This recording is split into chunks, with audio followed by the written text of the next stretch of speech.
கிறிஸ்துவுக்குள் அன்பான கர்த்தருடைய பிள்ளைகளே, இன்றைய வேத வசனமும் ஜெபமும் நீதிமொழிகளின் புஸ்தகம் 25ஆம் அதிகாரம் 17ஆம் வசனம். உன் அயலான் சலித்து உன்னை வெறுக்காதபடிக்கு அடிக்கடி அவன் வீட்டில் கால் வைக்காதே.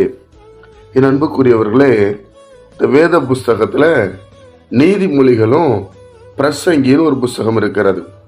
இந்த ரெண்டுமே சாலமோன் ஞானி என்பவர் எழுதியிருக்கிறார், பரிசுத்த ஆவியானவரால்.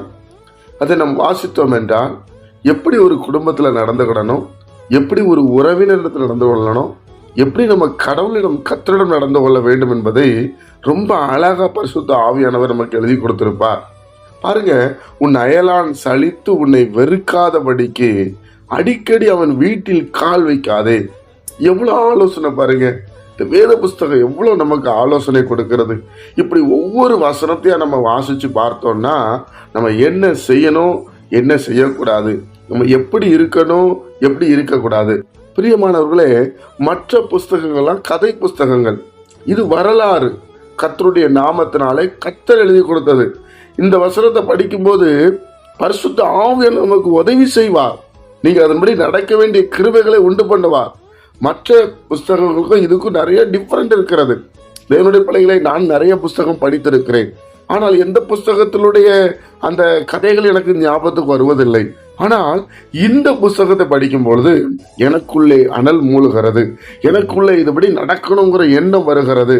பாருங்க, உன் அயலான் சலித்து உன்னை வெறுக்காதபடிக்கு அடிக்கடி அவன் வீட்டுக்கு போகாத, ஒரு லிமிட் ஆயிரு என்று சொல்லுகிறார்.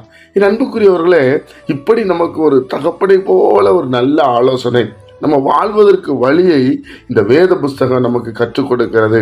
நீங்களும் இதை படிங்க, இதை தியானிங்க, இதன்படி நடக்க முயற்சி பண்ணீங்க. ஒரு நாளும் நீங்க கீழே விழுந்து போகவே மாட்டீங்க. கர்த்தர் விழுகிற யாவரையும் தாங்கி பிடித்து விடுவார். என் அன்புக்குரியவர்களே, அப்போ இந்த வசனத்தை தியானிங்க, வசனத்தின்படி நடக்க முயற்சி பண்ணுங்க. கர்த்தர் உங்களை ஆசீர்வதிப்பார். ஜெபிப்போமா? பரிசுத்த பிதாவே, உம்முடைய குமாரன் இயேசு கிறிஸ்துவின் நாமத்தில் நாங்கள் வருகிறோம்ப்பா. எங்கள் அயலான் வீட்டுக்கு அடிக்கடி போகாதபடி, ஆண்டவரே, அவன் வீட்டில் கால் வைக்காதபடி, ஆண்டவரே, ஞானமாய் நடக்க எங்களுக்கு கிருபை செய்யுங்கப்பா. இந்த நாளில் கேட்கிற ஒவ்வொரு பிள்ளைகளும் ஆசீர்வாதமாக இருக்கட்டும், நன்மையாக இருக்கட்டும். அவங்க மேலே உடைய கிருபை இறங்கி வரட்டும். இந்த நாளுக்குரிய ஆசீர்வாதத்தை கொடுத்து ஆசீர்வதியும், சமாதானத்தையும் சந்தோஷத்தையும் பெற்றுக்கொள்ளட்டும்.